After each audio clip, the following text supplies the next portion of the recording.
જય જવાન જય કિસાન ખેડૂત મિત્રો, તમે જોઈ રહ્યા છો માવઠા પછીના કપાસમાં તેક તેક ડાફખા આવ્યા છે. બીજો બધો કપાસ પૂર્ણ થઈ ગયો છે. તમારી નજર સામે જોઈ શકો છો કે હવે પછીના કપાસની અંદર ક્યાંય પણ ડાફખા સિવાય તમને ઝીંડવું દેખાવા મળશે નહીં. તમે જોઈ શકો છો કે અત્યારે ઝીંડવું પૂરું થઈ ગયું છે. માવઠા પછીના કપાસમાં અત્યારે કાંઈ છે નહીં.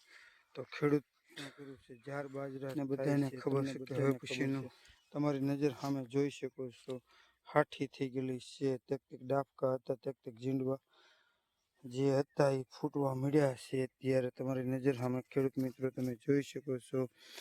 એટલે ઓણની સાઇલમાં આમ ગણીએ તો કપાસની અંદર સારું એવું ઉત્પાદન મળી શકે એમ નથી. એટલે કે વીઘે જે સરેરાશ આવવાની હોય છે 10-15 મણ, એ આ વર્ષે મને જોયામાં એવું લાગે છે આ કપાસ જોતા કે 5 થી 6 મણ જો કપાસ વીઘે આવે તો સારું કહેવાય. કેમ કે ખેડૂત મિત્રો તમને મને બધાને ખબર છે મજૂરી ખર્ચના કારણે આવું તેક રહેતું હોય છે કે અત્યારે મજૂરને પણ પોસાતું નથી ને ખેડૂતને પણ પોસાતું નથી. તમારી નજર સામે જોઈ શકો કે કપાની અત્યારે શું દિશા થઈ છે. તો ખેડૂત મિત્રો, સાગર ભગુડા ખેડૂત ચેનલ લાઈક કરો, સપોર્ટ કરો. આવા નવા વિડીયો જોવા માટે ખેડૂત મિત્રોને બધાને ખબર જ હશે કે હવે પછીની પોઝિશન કેટલી ખરાબ છે.